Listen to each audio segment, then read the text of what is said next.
Hey, Coach, so glad you found us on YouTube. Subscribe and like. See all my son's shoes there. That's the first thing. Second thing is go over and check out teachhoops.com for coaches who want to get better. Let me help you put banners on your walls in your basement, win state championships in less time for less than $1 a day. 14-day free trial. You will get my personal email address. You'll get one-on-one calls, office hours. Everything you would want is there and available. So go over and check it out, and let's head off to the podcast. Hello, coaches. Welcome to another episode of Coaching Youth Hoops. I am your host, Coach Bill Flitter. If you've been watching this podcast for a little bit, you will recognize who we have on today. We have Dr. Dave. I just thought about that, Dr. Dave. Dr. Dave back again for another episode on. We're going to be talking about anxiety today and kids' sports. Just right off the heels of our last interview with Linda Flanagan from Take Back the Game, I think it was appropriate to have David back on to really dive into how we can help parents and players with the anxiety they have over youth sports. So, David, welcome back. How are you doing? How's your summer been? It's doing all right. It's going by way too quickly, so I wish I could stop the clock. But outside of that, trying to enjoy these nice days. And when do your kids go back to school in Wisconsin? When do they start? Yeah, right after Labor Day. Oh, okay. So you got a little bit. Yeah. Out here in California, they start the middle of August. Interesting. So yeah. So it's coming up. My daughter's not very happy about that. Well, control what we can control. So that's right. Yeah, exactly. Well, let's dive in. And why don't you do this? I'm sure we have some new listeners on board. Just introduce yourself. What do you do? Your dad, we just found out you're a basketball coach as well. So what do you do? What makes you the quote unquote expert today on this particular subject? Absolutely. Well, thanks, Bill. So I'm a psychologist by training. I'm a peak performance coach at a place called the Flow Research Collective, and we help people basically feel their best and perform their best by accessing flow states. So I want my ultimate goal is just to help people really enjoy the pursuit of what's possible in their lives. And I've been practicing that in several areas as a professor, University of Wisconsin, Green Bay, and then just as a coach for my daughters, and then as a executive leadership coach as well. So that's a little bit about me. Awesome. Well, thank you for sharing that. So let's dive into anxiety. Why don't you give what's the clinical definition of anxiety? Absolutely. Well, anxiety can be either a thought, so something inside our head, or it can be a physical feeling as well. And for athletes, it can be pretty scary. So my goal is typically as a psychologist is to help kids and athletes understand those feelings and those thoughts so they can still have fun while playing. Yeah. So unfortunately, anxiety is a crippler for a lot of people. And when we are able to teach people certain tactics and habits and reframing, we can have them understand that, anxiety can just be a warning signal that something's coming up, and then I have to respond differently. As a basketball coach, and again, as you know, we talk to a lot of youth coaches, kind of kindergarten through 8th grade. What are some of the signs of anxiety? Small to big, right? Like you said, there's a range, I'm assuming, right? Yeah, well, first, it's important as a coach to understand that oftentimes sports is the first taste that the young kids might have of real anxiety at times, because they're out there under, other people watching them. So kind of a fishbowl mentality. So whether it's that taking the game time free throw, or they experience butterflies in their stomach at a level they haven't before, we have to understand and kind of appreciate that, we've been there, we've done that, but they haven't. But in terms of the specific symptoms, it causes fear, worry, anger. It shows up as some people. Kids may just say, I'm extra tired, or I have headaches or Mm, stomach aches, or they might not sleep as well. mhm. Or we may notice that they just look a little more, there's not a pep in their step, or they tend to retreat. Yeah. I had a situation the other day where I was sitting with my team and we were just having a conversation prior to starting practice. And I don't know even how the subject came up, but I asked them about their I said, I felt like you guys were holding back in the game.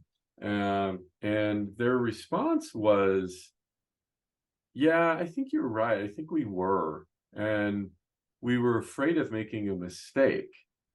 Right. And that triggered me like, oh my gosh, I was thinking, okay, I said, okay, time out here. Let's talk about this because, I thought I was doing a really good job about mistakes are okay. I don't really care. I always say you're gonna miss, right? We're gonna make a mistake. I'm gonna make a bad call. I'm gonna call the timeout at the wrong time. But what they explained to me was something different, which was they said, "Oh, it has nothing to do with you, coach. You're great when it comes to that. We know that we can make a mistake. It's more about themselves just not wanting to make a mistake. The fans in the stands, variety of reasons. Another one had my siblings are going to make fun of me if I miss wide open layup, right? And the last one was really, I don't want to let my teammates down. So, they said that, so sometimes they played a little cautious in games, which then, can spiral into making more mistakes and everything else. So Yeah. I'm just curious, what would you do with information like that if that was your daughter saying that to you? Yeah. Because I know I'm not the only coach that experiences that with their kids. Yeah, absolutely. It's just a sign of the times. I think it's more amplified now. Mm, mm, Social media, it's more amplified, just with everything in our yeah. technological age. So the first thing I would tell a kid is one, make friends with your worry. Um, you know, Mm, it's just natural. Like, you're a human, you're not a robot. So we're all going to yeah. worry about things, but worry has a purpose, and worry has benefits, and worry can be good for you if used properly. So how do we use it properly? And I like to equate it Yeah. as an early alert signal that, for some reason, my brain is sensing that my flight or fight response may have to kick in. And what is it? So then it's like, all right, let me just calm myself. And I'm a big believer in calming the nervous system to calm the brain. And so often I'll tell people to, let's just take a deep breath and a long exhale. Mm, And when mhm, our exhale is longer than our inhale, it tells the brain that we're okay, we're mm, safe, and I can handle this. If they're hyperventilating or taking short, longer, or more inhales, yeah. it's kicking on their sympathetic system, their nervous system. To do I run? Do I fight? What do I do? Yeah. So part of it is just, all right, that's all right. We all have butterflies. It's my job as a psychologist to make those butterflies fly in formation, right? And Mhm, coaches, we have to do that as well. yeah. And that's the first thing I would tell, any kid I'm coaching or my daughters is, yeah, that worry's just a part of life. Part of the Just make game, it a right? friend. And then they can start to play with it a little bit, and they can label it. So labeling is important. Um, I have Give me an one girl. example of that. Yeah, so I had one girl who we're going pretty fast. We're trying to simulate game speed. Mhm, Going through the three plays we taught them, fifth grade girls basketball, and yeah. running. And she just wasn't getting it. She missed the practice where we did the drills, and she just lost it. She was in tears, and so she goes, "I'm all right. I'm all right. I got this. I just have to sit down. Give me 20 seconds, and Oh, I'll overcome this monster." So she had worked with it. So she labeled it as her little monster. oh, She went on, wow. she wiped her tears away, she took some breaths, she grabbed a drink of water, and she came right back out there. Oh, that's interesting. Nice. Yeah, it So, was pretty so mature, right, for a fifth grade girl to. yeah, Uh, which is important because if the yeah, fifth grade girls can learn this skill, that's right. Yeah. uh, then anybody can. So that's the first tip. Make worry or anxiety your friend. Uh, Okay. and then that also helps for our older high school students and college students, where if they don't learn these to make anxiety and worry their friend, things can get out of hand. And those can turn into more serious things, whether it's eating disorders or crippling things like Mm, that. So um, starting early. Tip number two, help them understand how to assess risk. hmm, So you had given the example, well, my friends and my siblings might make fun of me if I miss, or I just feel the pressure that I can't screw up in front of my parents. So let's assess that risk. So what does it mean? So your brother, your boneheaded brother in the stands is going to make a joke or something about, right? yeah, Uh, yeah, airball Aaron. So what? You're going to live with it. yeah. So if we can have them kind of say, is this the worst that can happen? Or is it just Mm, part of life? And then how can you kind of laugh with them if the worst does happen? Um, but don't dismiss their feelings.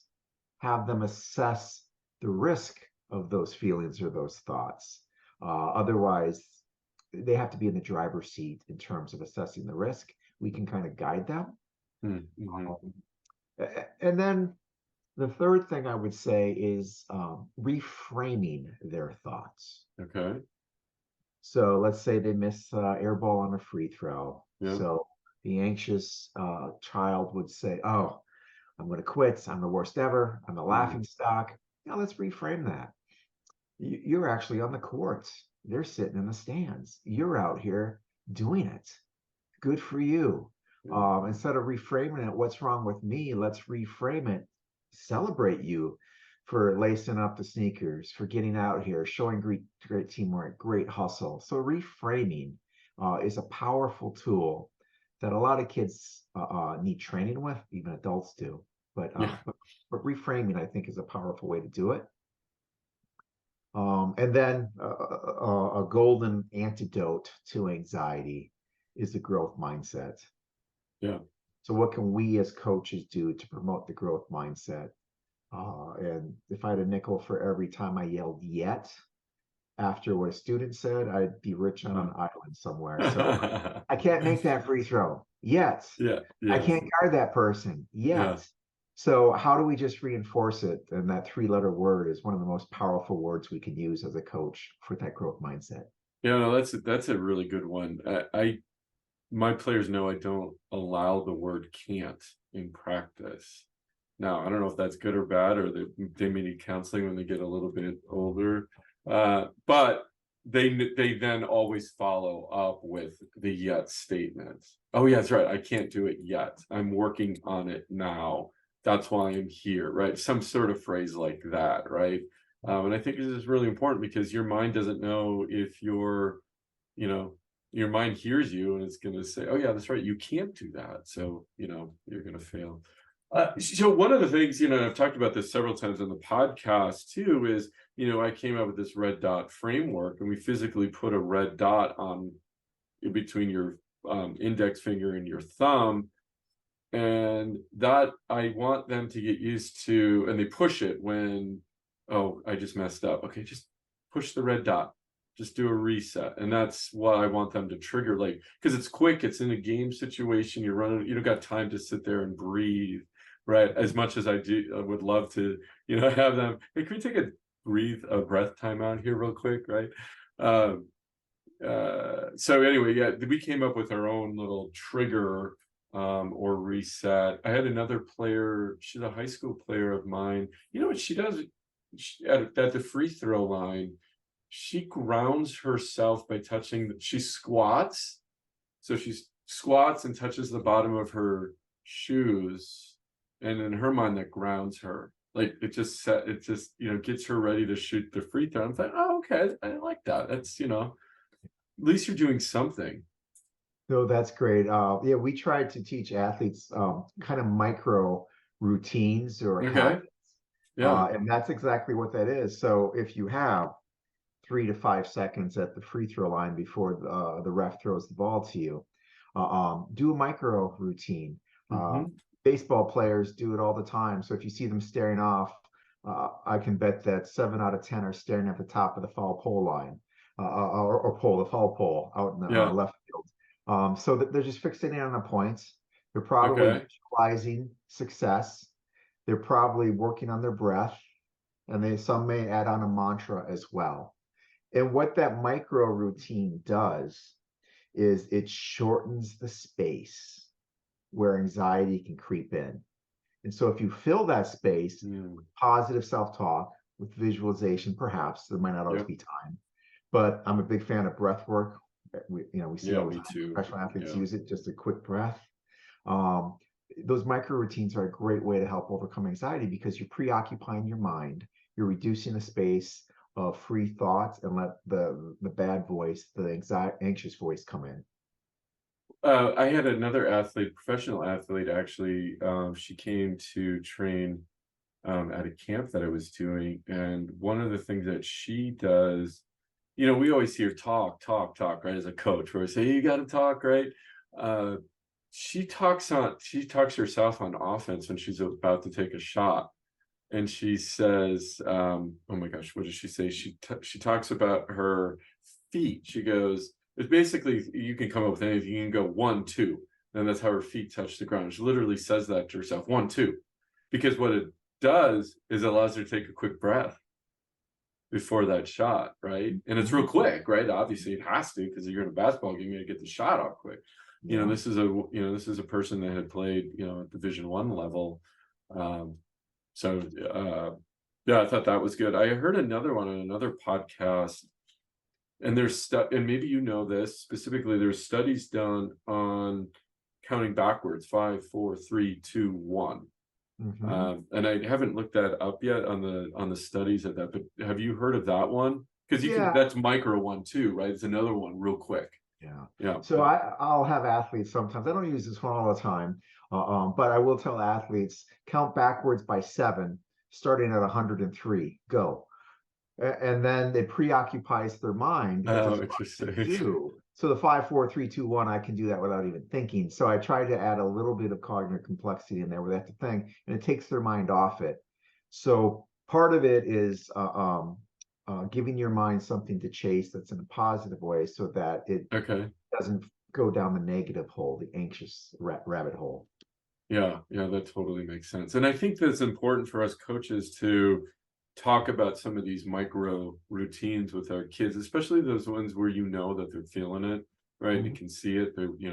All players go through it, no matter how strong they look on the court, especially at the youth level, right? They're just learning, and it's a lot going on the court, right? So what can parents do?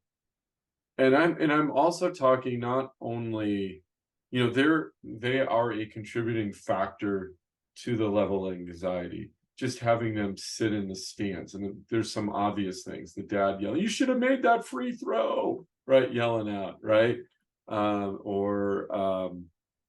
Hey, shoot, shoot, shoot, right?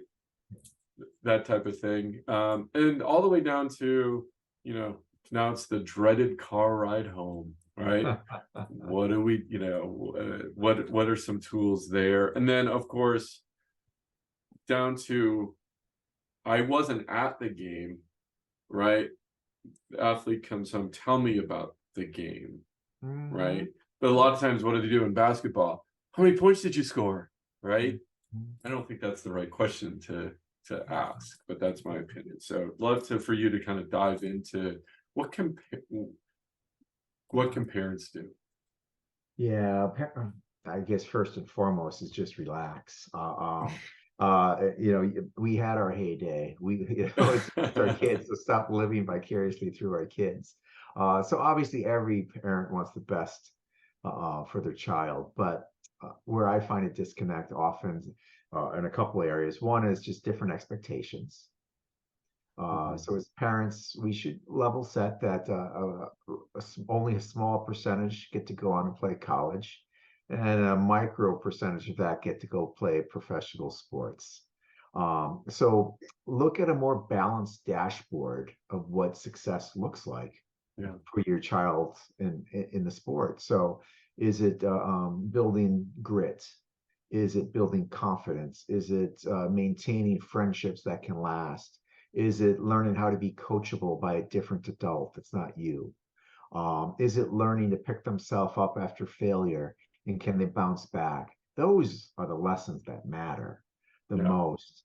But it, we're just too many parents are, as you know, are just focused on instant feedback, and if things don't go the parents' way, then they get too vocal.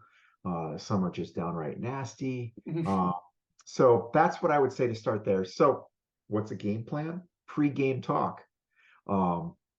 So when I'm in the locker room, or driving my daughters, I say, hey, we're going to really enjoy watching you play today. I could care less if you win or lose, but what's your big goal for the day in this game? Mm-hmm. I said, I don't know. Well, I think I want to work on not picking up my dribble so soon. Or I know last time you told me that I don't pick my eyes up at all. So I'm going to try to find an open person. I said, all right, let's work on that. And I leave it at that. Yeah. So it's calm in one little thing in the athlete's words. Then during the game, just sit down, shut up, and smile. That's the best advice I can give parents during the game. Just relax and soak this in, because kids are going to be grown up and you're going to miss these moments. So just savor it in the moment. You're not the ref, you're not the coach, you're the parent. Just love watching your kids play. Yeah. And then what would I say? Post game. So I got pre-game, during game, and post game. So post game, the only thing that should come out of your mouth is this: I really loved watching you play. And then the second thing after you say that, some silence, is, where do you want to get ice cream? All right. I'm being a little simple, but I want to make it simple for parents: pre-game, during game, and post-game. And don't stray too far from those central tenets. There's a time for the post-game watching videos, right? That's a coach's job. There's a time for that. Focus on their effort and not the scoreboard. Mm-hmm. So asking let's go back to the goals, because would you recommend steering away from, I want to score, if the goal, you ask the athlete, what's your goal for the game? They say, I want to score 10 points. Hey, it's me again, real quick. Just interrupting 30 seconds for the podcast, but go over and check out coachingyouthhoops.com, the one-stop shop for a youth basketball coach. Everything you need. It's what Coach Bill and I would have wanted as youth coaches when we were coaching our kids. Go over and check it out. I'm going to tell you, it could be a little secret. Prices are going to be going up this fall. So go over and check it out. Let's head off to the podcast. You never want to say, focus on something else, of course, but I'm assuming you kind of want to also redirect that a little bit, right? Yeah. That's the natural response. Every athlete wants to score, be the hero, but a quick redirect is important. So on the fly, I would say, well, what do you have to do to get those points? What little things do you have to do? Yeah. What adjustments might you make?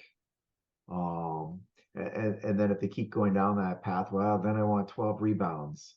All right. So tell me about your footwork on the box out. Tell me about how you're anticipating where the shot's going to go off the hoop. Things like that, and redirect on effort type things as much as you can. Effort. Okay, that's good. And what's good anxiety versus bad anxiety? And as a coach, watching my players throughout 4 quarters in a game, right? What should I be, again, looking? Well, let's just start. I think this maybe 2 separate questions. First off, what's good? What's normal? And there's always always the extremes of anxiety, but there's also just a little above normal, or what I mean, level of anxiety. So kind of walk to help us understand that. Sure. Well, if we kind of look at an upside down U curve, and it's called the Yerkes-Dodson law curve. And in a nutshell, if we're on the extremes, the kids are too low on physiological arousal, they just don't have their game face on. If they're too high, it's extreme anxiety. So what our job to do is have them find the middle at the top of the curve where anxiety is just right. Mm-hmm.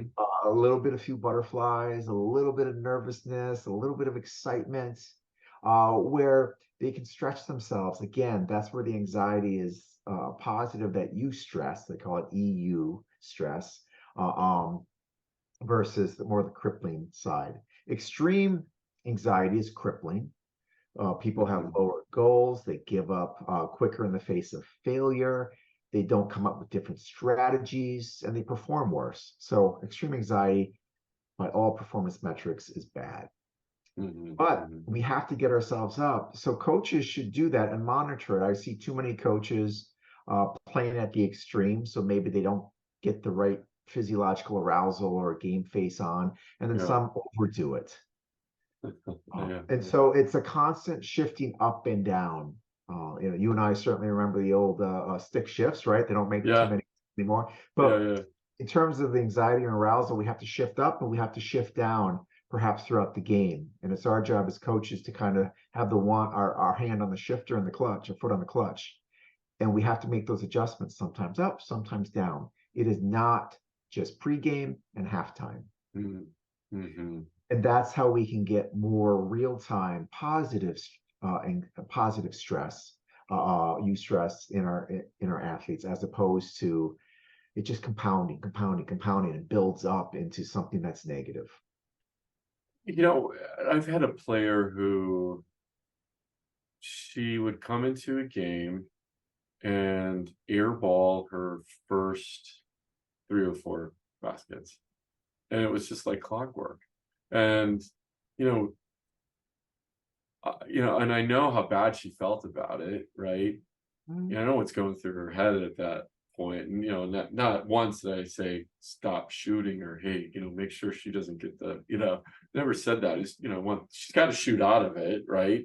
And I know what's going. She missed airballs the first one, gets a chance for the second one, and all she's thinking about is, I airballed the last one, right? And she airballs 2, and it's like, oh my gosh, I just airballed the last. So it's this snowball effect until she hits her first one. Yeah. So what I would always say is, okay, start from the inside out, meaning go for a layup, right? Get your confidence, right? Then slowly back to, where you can, when you have that open 3, take that open 3. Mm-hmm. Oh, there we go. I lost you for a second. You there? Yes. Okay. There are the groups are back on the screen again. Okay. Oh, so now I just lost the. Are you there? Can you I'm hear still me? here. Yes. Oh, perfect. Okay, thank you. Yeah. But anyway, that was the, so you see that happen in the game. What you're saying is, at the appropriate time, so she doesn't think you're taking her out because she just missed the shots, but pull her aside to say, hey, come up with one of these micro routines for her. Or obviously before game, if I know this is a pattern that she could do while she's in the game. Yeah. That would be the best solution for anyone. You kind of start seeing them build up this kind of anxiety, if you will.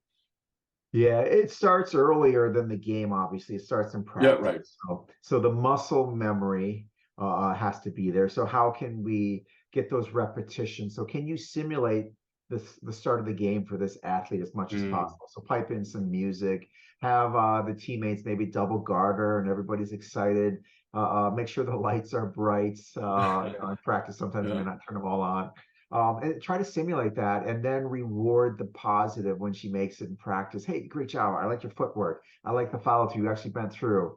So maybe it's obviously it's mental, and it might be physical as well. So maybe her elbow's not in. Maybe she's not bending the knees enough. That's right. Whatever it is. So look at the mechanics as the coach, simulate game stuff, and then just have her repeat so she can unlearn that habit both mentally and physically. And then repetition. So it's muscle memory, and then she might make 2 out of 3 moving forward. But praising the effort over the basket going in is key.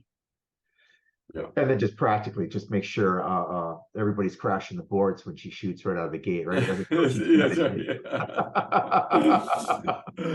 I had and I don't know if I think it's out right now. I had Graham Beckert from Sacramento Kings on. He is their performance coach. Oh, Okay. great. And one of the things that, he mentioned is in the game of basketball, you have to mentally prepare to miss 50% of your shots. And that's kind of the myth, what they use as it's more about the preparation of the miss and just like, okay, I missed. A miss, it's just a miss, right? So really going to what you're saying too is, hey, keep on shooting. Form looks great, right? Of course, if there's no issue with the form, right? Or then what I try to always say is, hey, the form looks great. Hey, just, maybe kick your hips forward a little bit on the release and next time. But hey, keep up, right? Try to spin it in a positive manner and reinforce that it's the effort. Hey, yeah, great shot. You were wide open. I would have taken that one too, whatever it might be. It's a great reference point. Absolutely. Even the greats, if you're shooting 40+% from the 3-point line, you're going to be making tens of millions of dollars a year if you can't Yeah, do anything else, right? that's right. Yeah. Yeah. So part of it then is, when we talk about people getting the flow state where they're just kind of unconscious and in the zone and getting, one of the key elements kind of relates to this, and it's this notion of not being self-aware. And part of that self-aware is where anxiety, judgment, being critical creeps in. So can we keep the fun in it? And even when you miss, the expectation, yeah, everybody misses. If I hit 1 of 3, it's going to be awesome on average. Yeah. So keep shooting. So it's that expectation, but that's not built overnight. That reframing has to occur. It has to be part of the team culture. You have to practice it and reward it as much as possible. So yeah, that's a great tool. Yeah. And another one that I think I'm forgetting the source where I got this one. Maybe it was another podcast I was listening to.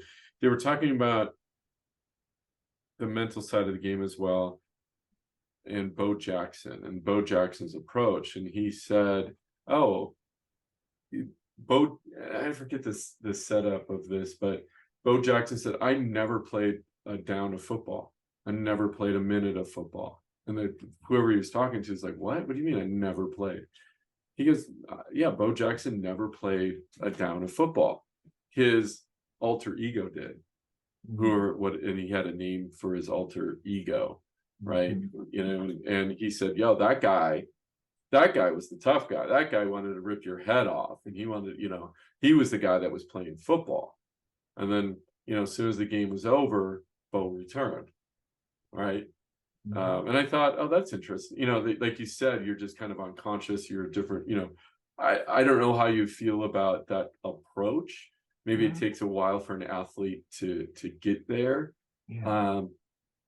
But is that something you would recommend for kids to kind of be someone else, so to speak? I mean, this changing persona, putting your game face on, if it is in service of being in the moment, losing sense of self-awareness, in particular with the fear, etc., then that could be an effective tool for some athletes. Obviously, professionals may take it to a Right, certain exactly. element, especially Yeah, in high physical contact sports. that's right. So part of it too could be part of a visualization or imagery routine, like imagining yourself doing this and visualizing yourself. And when we look outside ourselves, we may see ourselves bigger, faster, a sweeter stroke. But you have to be careful to set boundaries as well to, make sure it doesn't get out of hand. Because a lot of these alter egos may take on a tough guy persona as well. So we do want people to, be aware of the realities of the game and sportsmanship as well. So, Right. Yeah. so it's a nice trick though, because I think it removes people from, it puts greater distance between them and anxiety and judgment. Mhm. Well, I think I'm going to use it as a coach. I'm going to call myself Steve Kerr when I coach. I love it. It works for him, right? I mean, he's doing something Yeah, good. So absolutely. Well, yeah, I already got Coach K persona, taken. So yeah. That's right. Yeah, so what I started doing, and maybe this will help other coaches too. And again, as we talked off air about a few things, and I'm testing because I think helping kids deal with the anxiety of sports it can be a strategic advantage for performance. And what I started doing, again, this was really Graham brought this up, and I stole it from him, which is we line up on the baseline, our sideline, and I added breath work. He doesn't quite go to the extent. He just focused on one point across. So I start with breath work. I do five breaths. And then on the last breath, I have the kids, again, we're on the sideline, walk sideline to sideline and focus on a spot on the other side of the gym. And then walk, and then exhale once they reach the other sideline and walk back. And the reason I do that is, and Graham calls it the where your feet are at. So Wi-Fi, he calls it Wi-Fi. So where your feet are at, and it's getting them in the moment, in the presence, getting ready to practice, right? So we do that at practice. Then at the end of practice, what we do is visualization. So I dim the lights in the gym. The kids lie down on their backs, and then we breathe a little bit and then visualize. And of course, at first, I got giggles and like, oh, coach, why are we doing this? And they participated, in some more so than others. And I was actually quite surprised. And I asked, hey, has anyone ever done this before? And I have this, I actually do it at my camps now, and had really competitive swimmer raise her hand. She said, oh yeah, I've been doing it since 5th grade. And I'm like, or 5th grade, or since she was 5. I don't know, okay. It's a little fuzzy, but anyway, she's been doing it a while. So that's how I kind of bookend, the idea of introducing little things you can do to help athletes deal with anxiety and teach them. And hopefully, they see the benefits, so they do it before the big test that they have in school, or they carry it through life. Yeah, it's a great strategy. So in the big dance, Marquette was playing. I forget who. It might have been UConn. I think they lost that game. And one of their 2-minute timeouts, their coach just stepped aside, and their sports psychologist, performance coach, stepped in. And for 2 minutes, they did breathing exercises. Incredible. I've never seen that during a 2-minute timeout. The coach thought that it was more important for them to manage their state than it was to do strategy. So it's picking up steam. Once people get over the gigglies, I try to relate as much as possible to why it's important. We have to control our state. The only way to do it is through the nervous system, and the brain's part of that nervous system. And so we are just controlling it, and that is our competitive advantage. But we'll kind of quickly, let's just kind of wrap this up. And maybe we should have asked this. I should have asked this question in the beginning, but you're really bringing up a good point, which is, who cares? Why? You and I never did this. I had our football coach or basketball coach say, "Hey, coach, let's do breathing exercise." He said, "He'd get like, Flitter, you're an oxygen thief. Get out." Why now, and why is this becoming a thing, and why are at the highest levels of sports hiring sports psychologists, and why now? Yeah, great question. Well, science is advancing and becoming more accessible to people. And really, people are realizing that to get our competitive advantage, we have to train the one thing that has been neglected the most. And people can train your body, you can train the actual strategy or your skills in the game, but training the mind is that third thing, and that's the new frontier. well, newish. A lot of people have known this before. Yeah. So that's the competitive advantage. We see it in the workplace, we see it in sports. And it's just using the tools we have to use this body to the best we can. So if we can teach kids to use this early on, I think they'll be better off. It doesn't have to be some kind of new age hippie yoga type thing, but as an important tool in the game of basketball. No, and I appreciate that, and that totally makes sense. And I've really been describing that way to the kids, like it is, it is our strategic advantage, and whatever it takes is as important as shooting layups, right? And or learning how to shoot a layup, right? Learning how to calm down, because we all have anxiety. I always tell the kids too, maybe just to calm them down a little bit, is like every game, I don't care. I probably said this to you the last time, from coaching my third grade team to my high school team, I get butterflies in my stomach before every game, because I think, oh, did I prepare enough? Did I teach them right? Are we ready for this team's press? Right. And like, I get nervous like, oh my gosh, I hope they perform well, and hope they perform as well as they did in practice this week. And you're as a coach too, your mind can go in crazy places. Absolutely. Yeah. And to that point, one small tip is what coaches can do at the beginning, because as athletes are coming from classes and changing, and the nervous system is getting fired up, and they chit chatting with everybody, and then that's an opportunity, or that's a fertile ground for anxiety. So it's an opportunity for coaches to put a little space and let them calm down. I see so many coaches, hey, let's go, pick up the ball, get going, and the kids just don't have an opportunity to decompress, whether it's 5 minutes. So I always say, hey, get a snack, get some water. Anybody have good jokes? And then we get going. And then when you're ready, you're done snacking, go start shooting a little bit. So I let them ease into it. So that transition is important as a buffer to kind of down regulate some anxiety and get them primed to get in for practice.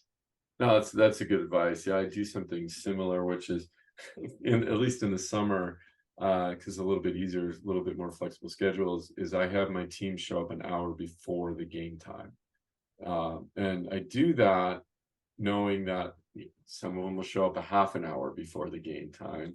I do that too, so they're not running in at the last minute, getting their shoes on, the game is about to start, and now they're like, worried that they were late, right? And now they have that anxiety to deal with, and then try to get their game face on. So it's like, hey, let's just meet early and we talk. And I go over and I ask them if they have any questions of any last minute things you want to discuss, or just want me to put on the board, draw out if you're like confused about something we worked on this week. And then mainly it's really just we talk. They talk, we talk. I just reinforce that mistakes are okay, they're going to happen, don't worry about it. We have this next play speed mentality, and just it eases them into the game. It's a great routine. Absolutely. Love it. Plus it calms my anxiety that I know I'm going to at least have 5 people there on time for game time. So. Yeah. Look for another kid in the stands and say, hey, you need a jersey. Come on. Yeah, exactly. Yeah. All right, Coach. I appreciate your time once again. These lessons have been so valuable to me, and I know to other coaches as well. And just a reminder to coaches, David and I are working on a program for you guys, lessons and things, taking all of this stuff and making it really just in a blueprint that you can take to your practices, to your games, so you have it right in front of you. And that'll be available at coachingyouthhoops.com real soon. So we hope to have that ready and launched in the fall. It's good stuff. I've been using it, practicing it in my lab over the summer. So I appreciate you. Anything you want to add to that, or any final thoughts before we send off? Yeah, and in terms of anxiety, what would you do if if one of your players was just shooting with one hand behind their back, right? You would correct them on their form immediately. Anxiety, if a kid's anxious, it's like they're shooting with one hand tied behind their back. So don't underestimate what you can't see. It's a powerful force, both for the child's well-being and also for performance. So I just want to say anxiety is an important element that all coaches need to be aware of. All right. With that, David, thank you so much for your time. I appreciate it. We'll see you. We're going to have you back on to talk a couple more of these too. So Yeah, what do we have on tap? Can we tease anything out right now? Do we have? Yeah, I mean, we can certainly Put you on the talk spot, about confidence. We can talk about Hey, confidence. communication, conflict resolution, and I'm a big fan of emotional composure as well. How do we just keep it together at times? Yeah, there So, we go. a lot of great topics we can discuss. All right. Well, we'll have you back on. I appreciate your time, and we will see you soon. Wonderful. All right. Take care, Bill. Take care. Hey, Coach, so glad you enjoyed the video. Subscribe and like before you leave. And also go over and check out teachhoops.com for coaches who want to get better. It's got everything and a roadmap for you to become a better basketball coach. So go over and check it out. And let's head back to the next video, wherever that would be.